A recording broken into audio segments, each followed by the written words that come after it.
standing too close? Is this how we interview? So tell me a little bit of... Scott, thanks so much for coming out today. Like, I know that your trips are really like tight schedule and like you got a lot going on, and so like taking the time to hang out has been super cool. Yeah. I know you're having a lot of fun on your trip. Fantastic. But I really want to talk about like why did Flying House start? What was the concept behind it? I mean, really, like, we wanted to create something as we were looking at like things around the park. We just didn't see anything that really fit our vibe. And so I grew up on like the punk pop music, so like the early 2000s. Yeah. All the tattoo shows, like skating, surfing, BMX biking, and kind of that whole attitude. Yeah. That kind of era. So as we created our company, that's kind of the vibe that we went with. And, like the very first designs that we did, I was always looking at like old skate or old surf things. Like we did a Hakuna Matata, like Santa Cruz. Right. Right. So that's what we started our brand based off of, and we've kind of morphed to be a little more inclusive because we know everybody's not into like skating or things like that. And that's just kind of the vibe that we have.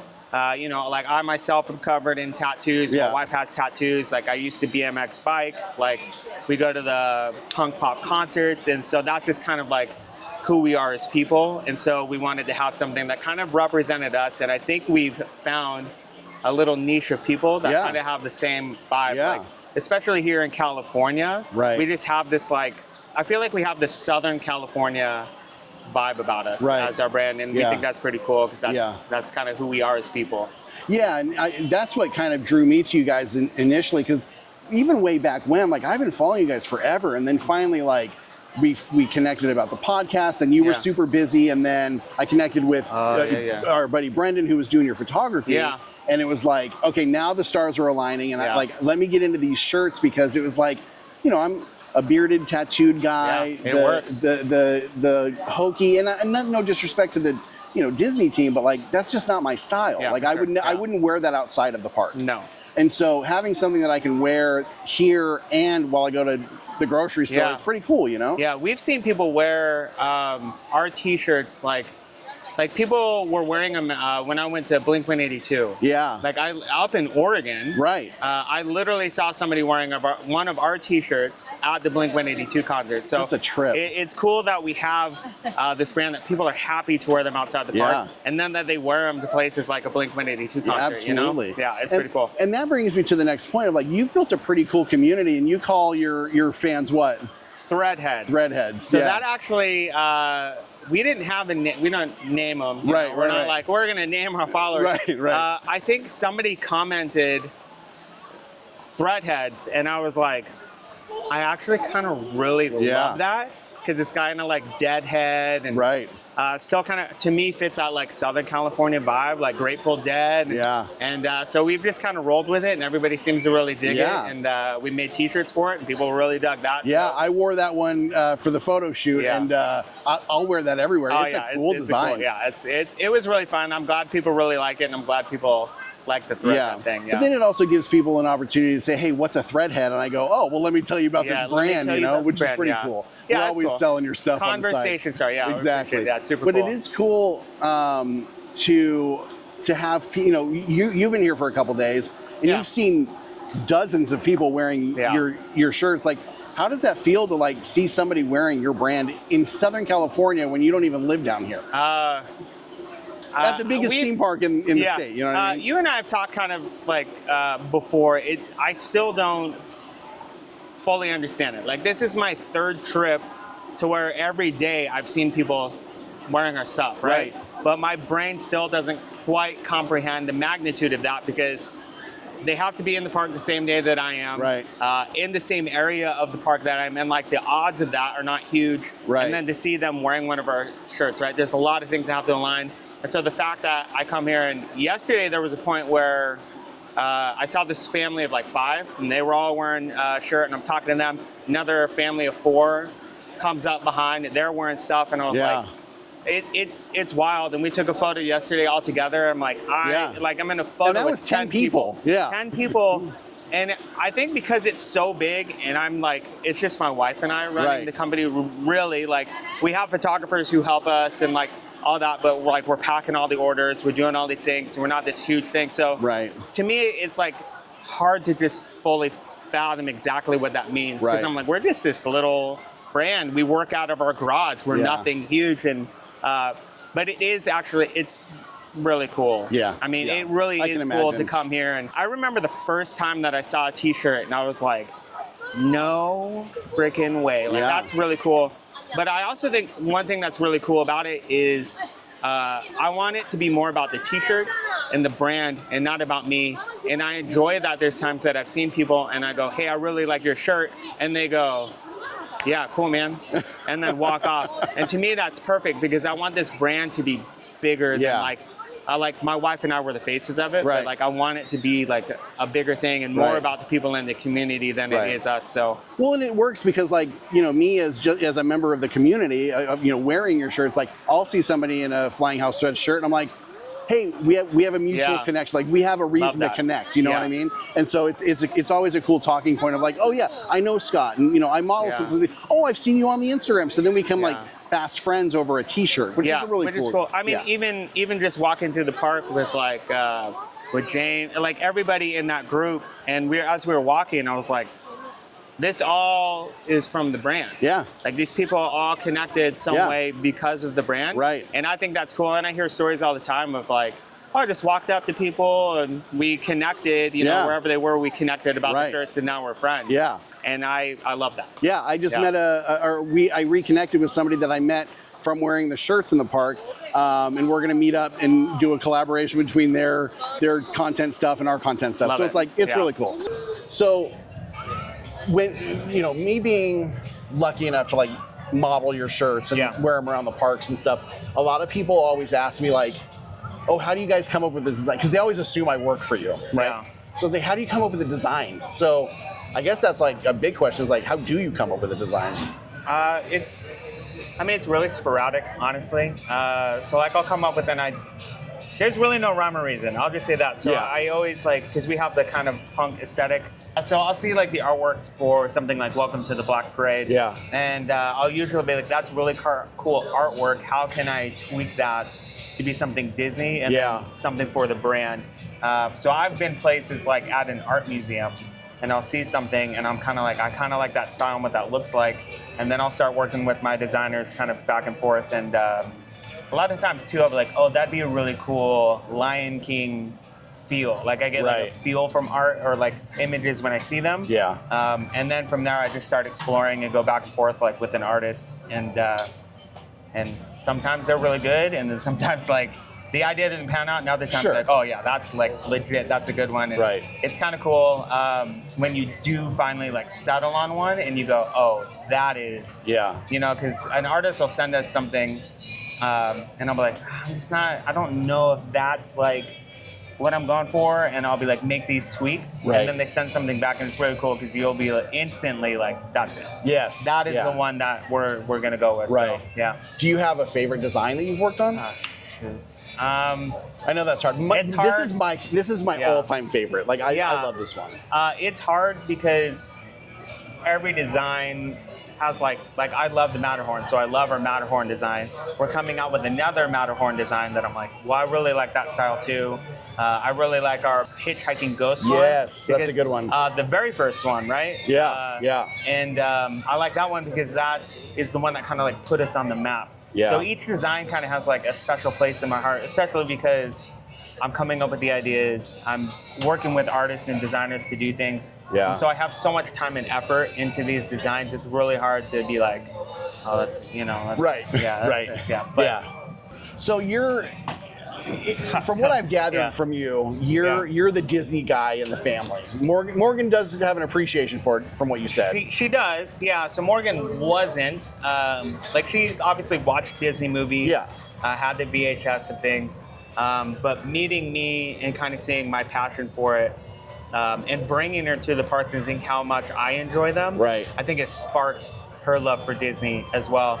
I wouldn't say she likes Disney as much as I do, Sure. But she definitely really enjoys like coming to the parks and I think layers with like Disney people. There's like layers. So there's some people that are really into the movies and can name all sorts of little things. And Right. and for me, I'm a Disney like park person. Sure. Same. Specifically Disneyland. Yeah. You know, I'm like, I can't tell you how many Dalmatians you actually see in 101 Dalmatians. Right. I can't do anything like that, but I can geek out on facts about Disneyland. Yeah. So she's kind of come around and she likes coming to the parks too now. So with that said, how involved is she with the design process, and having maybe someone who isn't as big of a Disney person, does that help the process or does it hurt it, you think? So design-wise, I'll bounce things off of her. Like if I have a concept and I've started sketching things with the artist, I'll kind of send them to her and see what she thinks about them. But design-wise, she's not really the design person of the brand. She's come up with concepts and things that I'll kind of run with. But the way we split the business is like I do social media, do all the content there, work with the artists, photographers, and things like that, edit everything, and then Morgan is like the back side of the house. So she's like website, answering emails, you know, we both pack, we send things.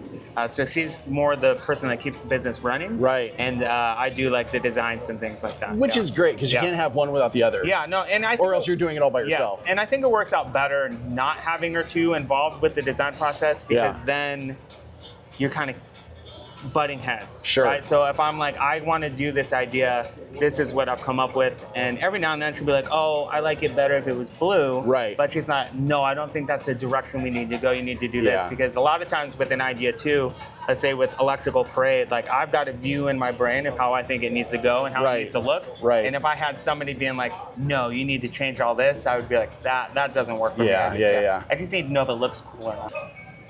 How would you, I know how you describe yourself on social media, but if you had to put your brand into like a box, like what is your aesthetic? What do you look for every time you put together a design?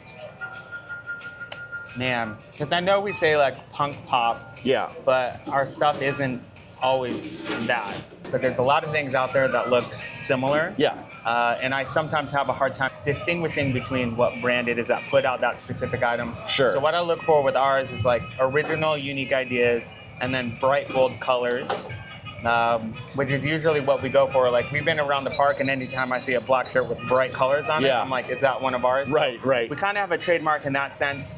But I really like to create art and things that people haven't seen, and that nobody else is doing. So we're always like pushing the envelope.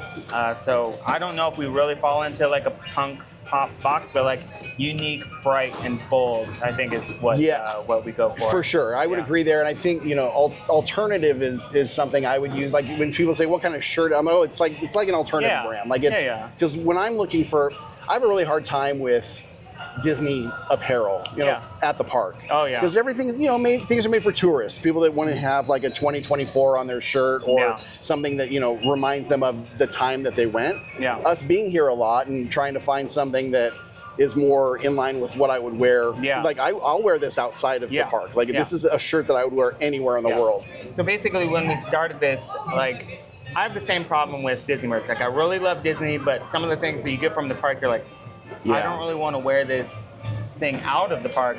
So another thing that we do, I'm like, let's create something that people feel comfortable and isn't always obviously Disney. And that's kind of how we started out. So the very first thing we did was a Lilo and Stitch surf shop based off Ron John surf shop. And that's kind of how we got started. And so you would see our designs and not know really, you would look at it and then go, oh, is that a Disney shirt, right? That's kind of how we did things, and that's how our brand kind of came along. We want to make things that people that don't necessarily normally wear Disney gear want to wear it, and then people also want to wear it outside of the parks, because I have the same problem, and like we're just trying to make unique, bright, bold things that everybody wants to wear inside out. You're not pushing out a Mickey Mouse shirt. Like even with like this one, like sure there's an element of Mickey on it, but it's like this is very much a punk rock design. With our stuff, you'll start to see Mickey, like this Main Street Firehouse one, you see Mickey on there, modeled after the Steamboat Willie Mickey. So you can kind of get away with it like that, but we stay away from characters because that's a very easy way to get a cease and desist. But also, it doesn't seem like you need it either. You're doing great without it. We got our own style. It works for us. So, okay, so when did you start Flying House Threads? Oh man, it was during COVID. I think 2020 was when we started, and it started out of like during the lockdown. Honestly, it started out of boredom. Because we didn't have anything else to do, and I saw a lot of other brands with t-shirts, and they had a bunch of followers, and so I was always like, we could do that, but never thought we'd start a business. And so the way it started was boredom during COVID. Right. I drew up, like hand drew the Lilo and Stitch surf shop design, and then I think we actually had them like printed at like, I don't know, this company up in Oregon, super expensive, but it was only for our friends that were Disney people. Okay. And I think it was like 12 people. So we sold like 15 t-shirts, but we sold them at cost. And then I came up with like a haunted mansion something. I think was the second. Oh no, Walt. So Walt like Vans. Yes. Okay, yes. so I came up with a Walt with the like line, so it looked like Vans. Yeah. And then more people wanted that, and we were like, that was a good one. Yeah, we were like, why don't we just make an Etsy page? Yeah. And just throw them on there. And then we did, and actually the third design we did, as soon as we were like, oh, we'll start a brand, we'll do this. We did Ghost Host Social Club. It was the very first version of that. It had like a ghost host on the front, words on the back. Printed that up, like nothing. And I was like, oh, this could have been a mistake, but I always had this feeling like, I was like, there's something there, like there's an idea here. So I was like, we're just gonna keep going. We're just gonna keep doing this. But probably like a year into it, it was so much pressure on like Morgan and I, that we had long talks about whether or not we were gonna keep going. Yeah. And I just always was like, there's something, it's gonna take out, like it's gonna hit. I feel it, there's something here. We just have to find the right thing. And then came out with Beware Hitchhiking Ghosts, and then it took off. I think you hit a good market with that one because of the Disney fandom, I think Haunted Mansion, like huge. As a subculture, it's huge. It's like that and Pirates. Yeah, absolutely. Yeah, are the big ones. And I think we got lucky too. So we had booked a trip. It was like August something. It was right after COVID, August something. We had the shirt. We're like, oh, well, we'll release it while we're in the park. Yeah. Get to the park and we're like, oh, it's like the 55th anniversary or whatever it was. And we didn't plan it that way, but we're like, I'm going to mark it that way. Yeah. And we posted it in the morning and we're like, hey guys, it's on the site, you know, for the 2,000 followers or whatever we had. And we go about our day, because at the time we weren't like really into social media and stuff. Right. Went about our day, and at lunchtime I was like, see how many t-shirts we sold, thinking it was like 10. Right. And I was like, babe, we sold out. Really? And she's like, what are you talking about? I'm like, yeah, we sold out and we have like 5,000 more followers. And so I was like, I don't know what is happening, but the whole time, like during the trip, I just watched the count go, and we like kind of went on to the For You page, and I think that's what helped us. Nice. And by the time we got back from the trip, we went from like 2,000 to 15,000 followers. And then that's where it just like compounded and went crazy. Wow. Yeah. That's crazy. I mean, we literally were like with the brand, right place at the right time. Yeah. Yeah, so I was like, I was making TikToks, and where we got lucky also is I was taking everything I was doing on TikTok and just putting it on Instagram. And it was when Instagram was starting to push Reels, because that's what direction they were moving. Right. So everything we were posting, just massive views, and then it just like, I mean, grew from there. So we were literally like right place, right time, and that's kind of how we got big. That's amazing. Yeah, we just got lucky, really. So I really wanted to touch on, thank you again so much for being here. Yeah, my pleasure. It's great. I really wanted to touch on this special shirt that you've got coming out. Yeah. Can you talk about that a little bit? Yeah, so this is the Main Street Firehouse t-shirt that we're doing this year. We started out, so the history behind it is when we started the brand, it was during COVID. We wanted to do something to give back, because I think with the platform that we have, you want to do something. Right. So the very first thing we did was actually we sold like a Disney adult version of the Santa Cruz design. Yeah. And that was for cast member pantries. So cast members that were out of work, they had cast member pantries so they could have food and things like that.